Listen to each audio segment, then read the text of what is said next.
Thank you. Thank you very much. Welcome, everyone, to the House Committee, the Vermont House Committee on General and Housing.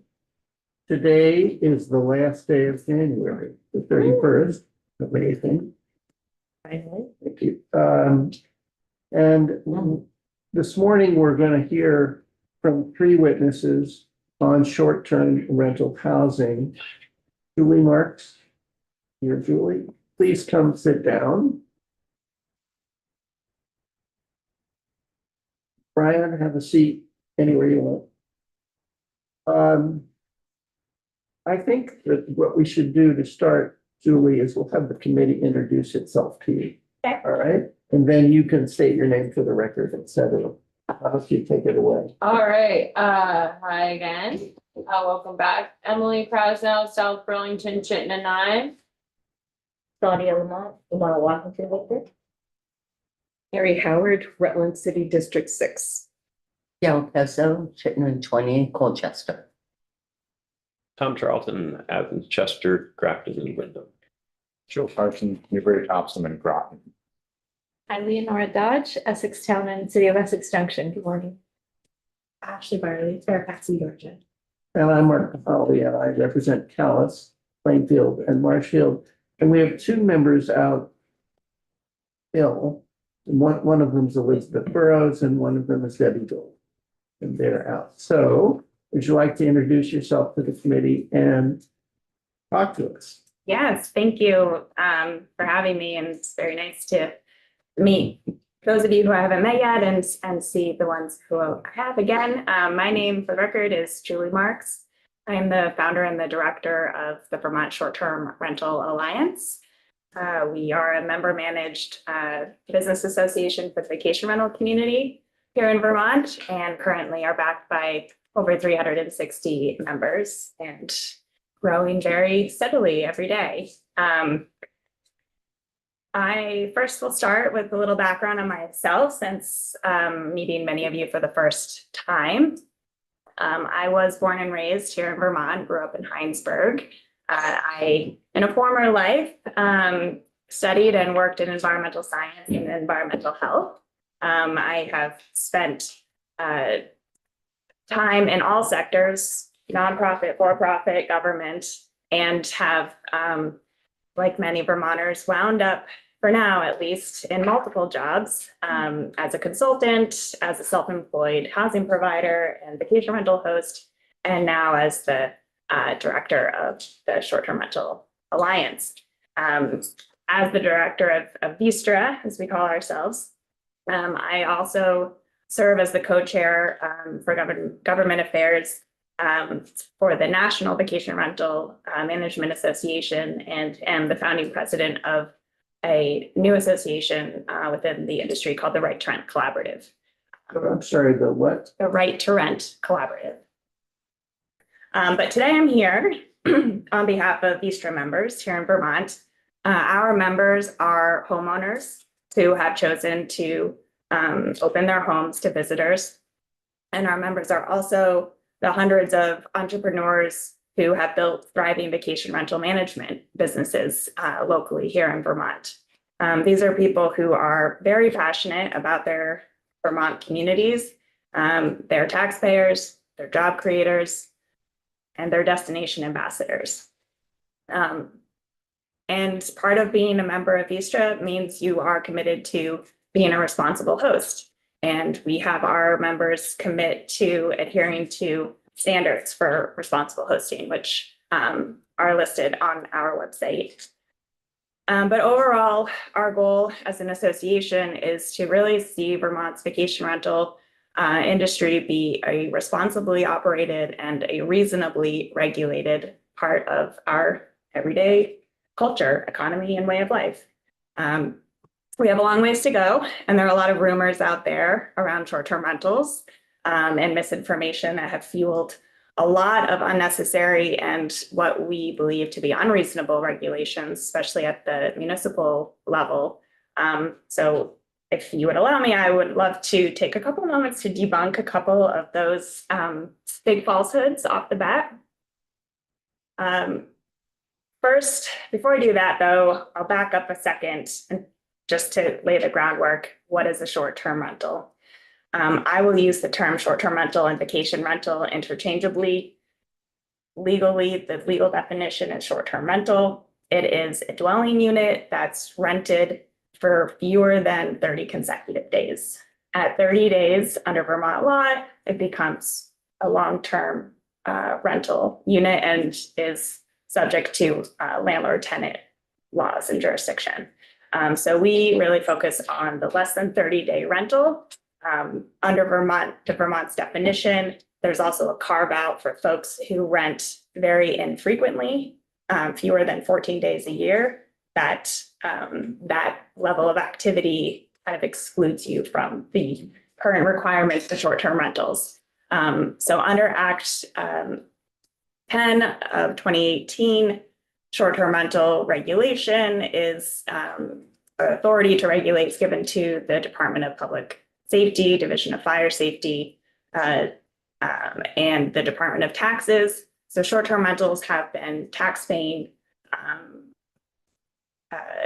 with the coordination from the online travel agencies, the OTAs like Airbnb and Vrbo since 2018. And they are distinct from lodging in that food is not being served. So any food service requires a license through the Department of Health. And if there are 3 or more units on one property being rented, that then bumps the activity into the lodging definition, requires a license from the state as well. So we're looking at 2 rental units or fewer on one property rented for more than 14 days of the year, or less than 30 consecutive days. But I want to go to housing because I know that is the focus here for all Vermonters. So I'm sure you're thinking about it.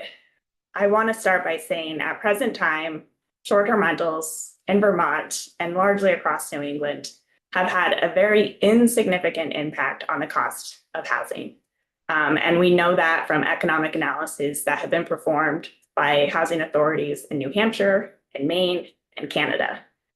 Vermont has not done one, to my knowledge, but our markets are very similar. And the data that we do have has not indicated influence in rental prices or home sale prices.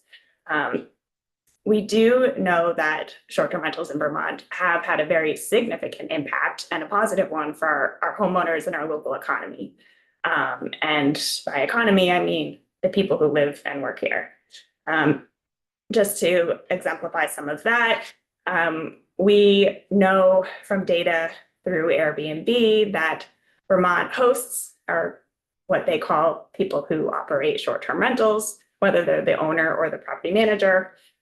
Generally in Vermont, the average age is 50 and 60% of hosts are women. What happens when you turn 50-ish? Typically, your kids have blown the coop. You're an empty nester. Maybe you're not living in Vermont full-time anymore. Maybe you're taking 3 years away from Vermont, but you want to hold on to your house. So you rent it. So you can still use it as a family gathering space from time to time. We also know that 75% of our hosts in Vermont say that they plan to use the extra income from hosting to cover the increased costs of living and maintaining a home in Vermont. This is really significant. I think I understand a lot of policy intention is to try to increase the long-term housing rental market and availability.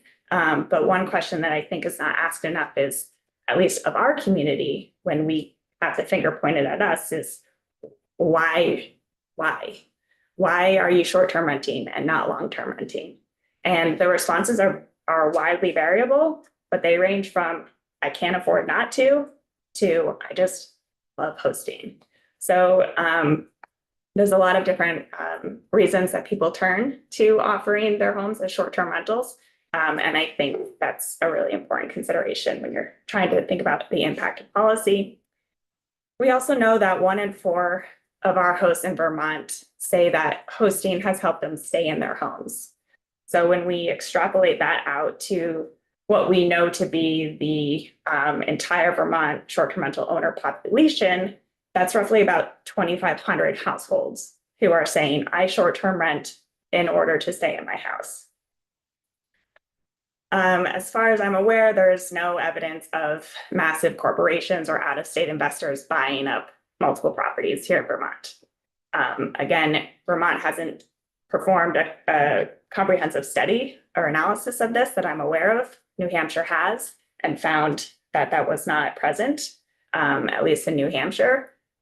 So, the reason being, and I see this too in national conferences and conventions where those types of investors do exist and they do come together and talk about their business strategies and intentions. New England is nicely grayed out on the map of the US. They're not interested in New England. It's too expensive here. It doesn't pencil out. They can't make enough money. I've never heard anybody talk about Vermont as a place to invest in order to make money. And we know this through our property management companies. We know personally every single property management company, the top 10 largest property management companies in Vermont, and they consistently tell us who their clients are, who their homeowners are, and they, on average, say maybe 1 in 10, 1 in 20 are investors, but it is a very small minority. Please. Now, the data that you have, is strictly around short-term rental investors, right? Yes. Thank you.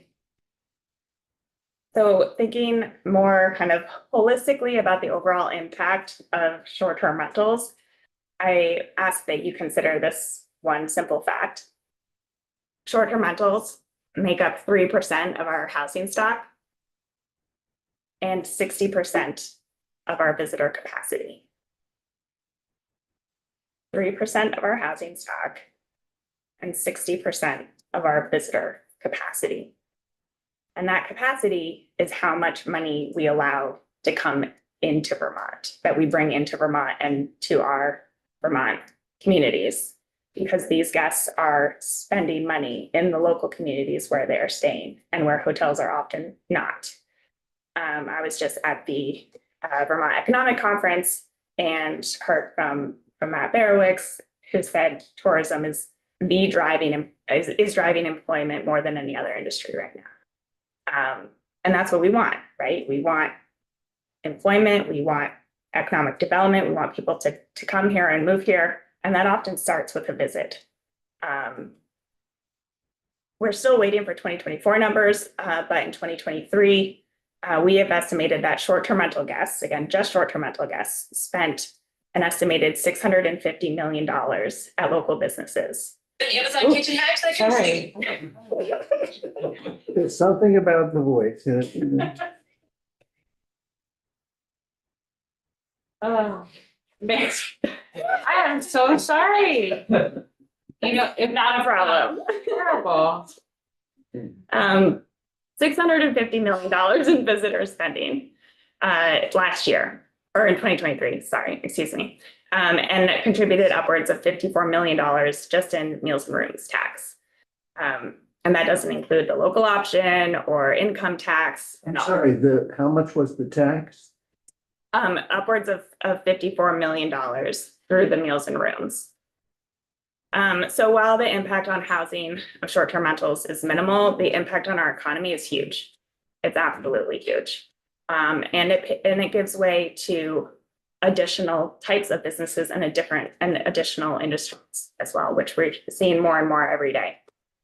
So if the state is really serious about attracting new residents to Vermont, which I hope it is, please consider how one's decision to move to a new state often starts with a family vacation in a home rental where you can envision a life.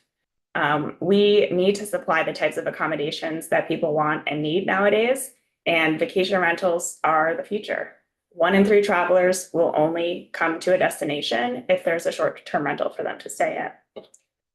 Furthermore, in line with Vermont's needs for all types of housing, It's important to also consider the fact that 80% of short-term rentals double as furnished housing.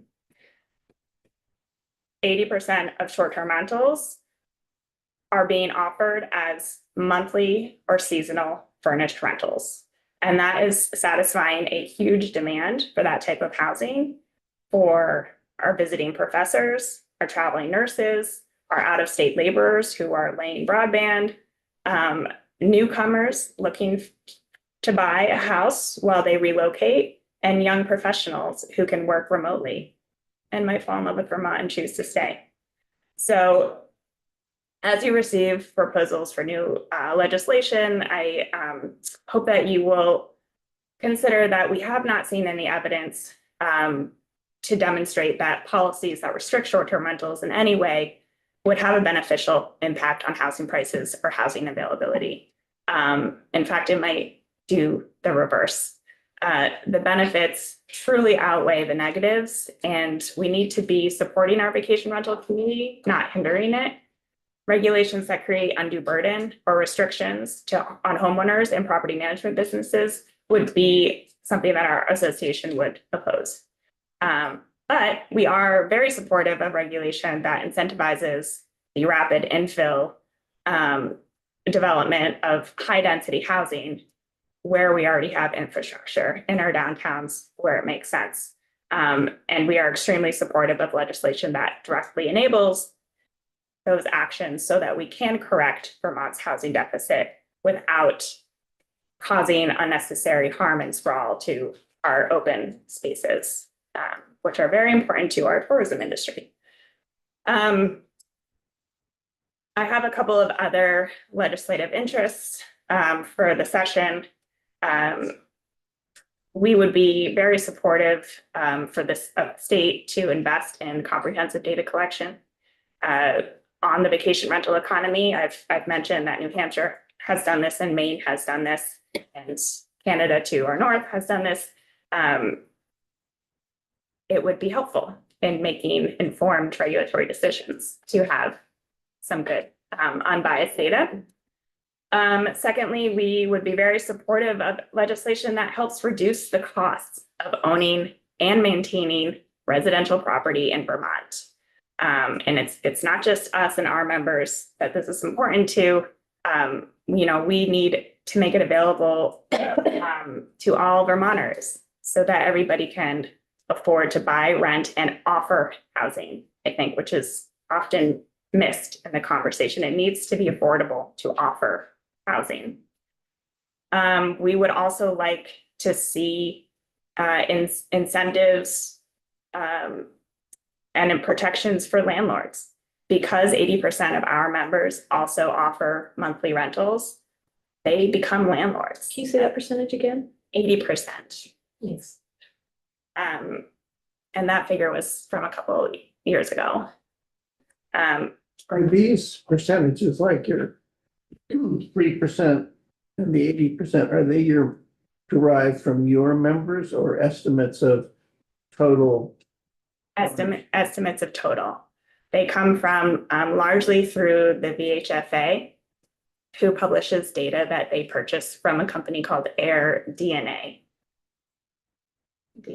Interesting. AirDNA? AirDNA. What is that company? They are one of many industry data analyzers. So they collect For short-term for rental. short-term rentals, right? Yeah. Yeah, so we get our data through several sources of industry data analyzers, so we can kind of compare, because they all collect their data a little bit differently. So, we're also very supportive of protections for homeowners and landlords. Does this look like something that is being done down there that could be done somewhere else?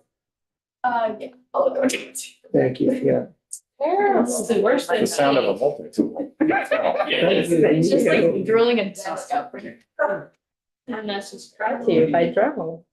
So when you say 3% of the housing units in Vermont are engaged in short-term rental, that's not your 360 members. That's an estimate of the total short-term, more than 14 days, less than 30 days market. Correct. Yeah. So with using census data and industry data, that's where that figure comes from. Great, thank you. Go on. So yeah, we'd really like to see better protections for homeowners who are engaging in rental activities. We believe that regardless of an owner's place of residence, where they spend their time throughout the year, that they should be able to enjoy the freedom to rent their property for whatever duration best suits their needs in that time. Ultimately, we'd like to see opportunities expanded for small business development and for housing providers. Our members are what we call rentalpreneurs in many ways. They're pseudo businesses, and we want to see them thrive to support a sustainable visitor economy that can exist in all places of the state and during all seasons. And that is, we'll leave it there, and I'm happy to answer any questions. We have to start off, actually. What do you think is one of the biggest barriers that? Go ahead and throw the legislator under the bus. Like, what are you hearing from your members is like the biggest barrier for their work and renting out their properties? In terms of Anything? Like, what's your biggest pain point? yeah, the biggest pain point is local kind of overstep in regulation. Like any type of operation, you need a consistent and secure regulatory landscape in which to operate from. When there's constant change and turmoil and community upset, you can't really plan for the future. And you can't be the best at your business while you're distracted with that. My follow-up, I should know this, but I don't. Do you know how many municipalities have regulations regarding STRs?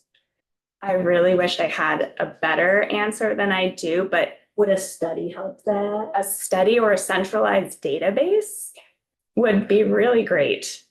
So that there would be a way to report for municipalities to report their different ordinances. So we could have one centralized place to get that answer. We're pretty good at making that happen in this committee. Okay, well, we are right now with our own kind of scraping of what we know of. There's at least 20 communities that have put short-term rental ordinances or changes in their zoning into effect in the past couple of years. I think another pain point and inefficiency from a larger perspective is this patchwork of regulation that we're seeing around the state is kind of pitting communities against each other, and it affects the real estate market. If somebody has certain freedoms in one town but not over the line in the next, that changes the activity, town to town, and it's very confusing for folks.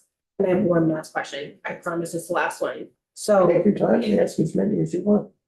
we'll be here all day. So you had said if there are 3 or more, that becomes lodging. Is that in one place?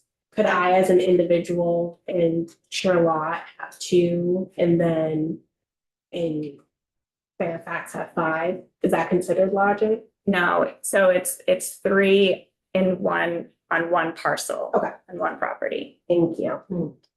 But yeah, it's about density and bringing the number of unknown parties together in one space. It's typically in a vacation rental, it's just one party. It's a group of people who all know each other. They're coming together and they're occupying the entire property versus closer to a hotel where you have all these people who don't know each other sharing the same space without access to every part of it. Like that's kind of like a big background for those rules. Thank you so much. Let's see who was next. Lenora, did you? No, I was after. You go ahead. I think it might have been Joe or Tom. Sure.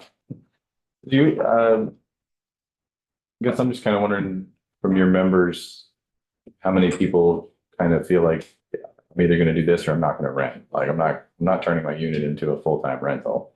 One of the things from last session that kind of, what I took from some of the testimony was like, the rental market easier and maybe I will, but not until you do. There's a lot of that. It's not an absolute, of course, like this. Every person I talk to has a different story.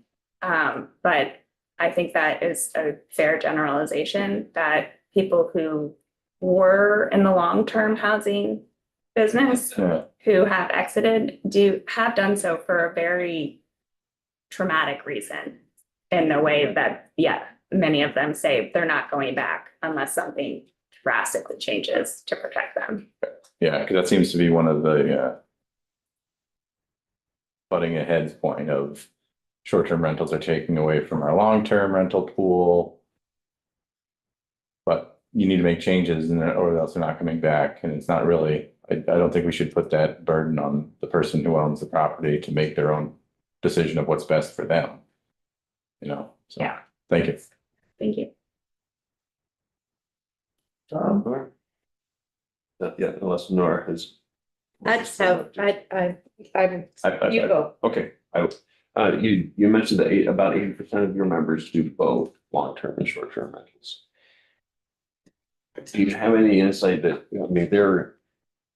they're doing both, they can compare and contrast experiences and maybe they haven't had the traumatic experience to drive them entirely out of the long-term rentals. Do you get any feedback or sense from them as to how they would compare their experience as landlords between the two? And I'm kind of curious, why do they do both? Sure. Well, again, it's the type of long-term that our members engage in is that furnished rental.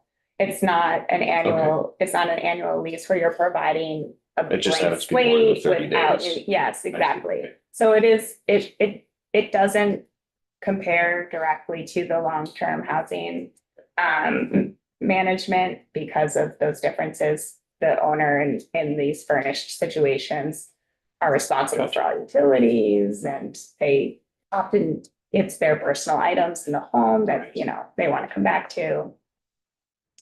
I see. Thank you. Nora? Okay, so Mike, thank you. So the regional patchwork kind of responses, I don't know, they kind of strike me as kind of the Vermont way, and they kind of make sense in that a Burlington, with less than 1% occupants, availability in rentals is going to need to face short-term rentals in a different way than a tourist destination. So to me, that actually makes more sense, and it's less invasive and less problematic to a growing economy and a welcoming tourist region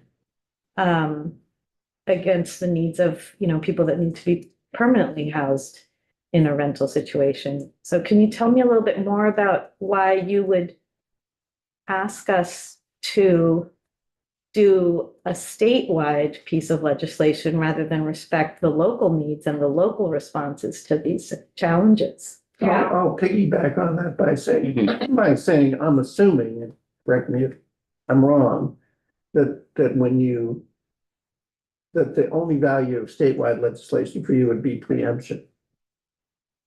Well, they're very different questions, but starting first with responding to your question or comment, I agree that there is reason, there is differences community to community, and responses ought to be tailored. But what we don't have is baseline data or information from which to truly understand what those localized solutions or impacts are. So for the instance of Burlington, there was no information collected or no monitoring done prior to them devising a solution. And so we are unable to measure the impact of that policy. What we have seen is an increase in number of short-term rentals since that policy was introduced and enacted. And it's been very difficult to enforce. So I think underpinning any additional local regulations, we would have to have statewide aggregated data. When we have individual communities setting up local registration programs for short-term rentals in different ways through different systems, we can't aggregate that data. It becomes essentially useless to the state to understand the true picture of and the true nature of the vacation rental economy. I mean, one piece of information that I'm working to get with our partners is what is the staying power or the lifespan of a vacation rental. We typically, our educated theory is that it's 5 to 10 years. And that's the time period between when somebody is maybe living somewhere else, or, there's a change in your lifestyle, your family situation, but you're temporarily doing what you need to do to hold on to a piece of family legacy. And so we see a lot of movement and turnover. It's not the same houses, the same structures, like hotels. A hotel is a hotel is a hotel. It's going to be a hotel now and 50 years from now. But a home may come and go in and out of the short-term rental space many times, or maybe once, or, we don't know. That's part of, I think, the complexity and the nuances of the industry we're still trying to understand, but also would help if we had better data and could see that change in the market. That would help really inform what impacts, if any, it's having on the community, positive and negative. And then if there are negative, we would know what those are more specifically and be able to address them with policy that targets that known impact. But without that, we're just throwing regulation at something that we don't understand and not being able to really truly understand the impact of that regulation because we didn't have any baseline information to start with. I I think, think, as yeah, I would understand it- just say that. Yeah. I think when we throw legislative statewide, even a study, this is something that is very dynamic. It strikes me that these are often almost like an emotional response that somebody decides I'm gonna stop renting long-term, I'm gonna start doing a short-term rental. Or, solar eclipse is happening, I'm gonna do a short-term rental, And so I fear that a legislative statewide study, is gonna capture a moment in time that may not reflect the latest and most recent reality, and is gonna prompt us to make a decision that is gonna affect everyone statewide, and then that is sort of a big static thing that is gonna affect everybody in one way, and to then try to get feedback on how that affected, we're not necessarily pinpointing causality as much as, an increase in rentals in, say, Burlington, short-term rentals may not be, we don't know whether they would have gone even higher without any regulation or not. So I'm just a little cautious about implementing anything. I didn't hear her advocating that we should do statewide regulation. Well, I thought that like She just doesn't like consistency, local regulation. Best would be no reg. best would be none. Well, we don't advocate for no regulation either. Yeah, but health and safety maybe, Yes. but not yet. Yeah. Did you have a, I'll just add one thing. I appreciate that. And I have, friends, obviously I'm in a younger-ish generation who inherited housing, duplexes, and they go in and out of, sometimes they do short-term, sometimes long-term, it depends, and that's up to them. And then downstairs, they do have a long-term rental and then they live in another one and it works out really really well. And so I appreciate that. I do think that, I see both sides, that sometimes when it's not a full statewide, then municipalities are trying to figure things on their own, and then not every municipality has the capacity to do different programming. I have a lot of constituents when I knock doors who are seniors who it's extra income for them.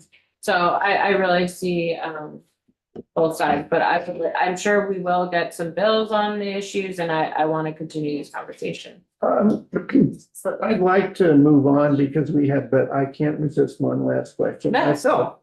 I just want to understand, I'm not sure I understand this 80% number, that 80% of short-term renters also are long-term renters. 80% of the short-term rental listings are also available for rent for 1 month or longer. So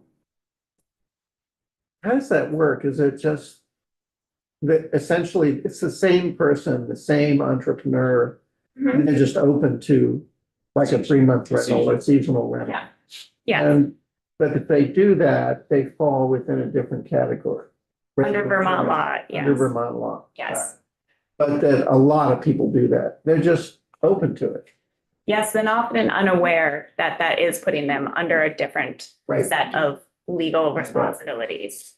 Well, thank you so much Thank you. Thank for you for having me. spending your time with us and for answering questions. And I look forward to possibly learning more. Of course, I'm always available as a resource. Thank you. Okay. Go offline for a second. Go offline for a second. All right. We will go offline and we'll come back. Take a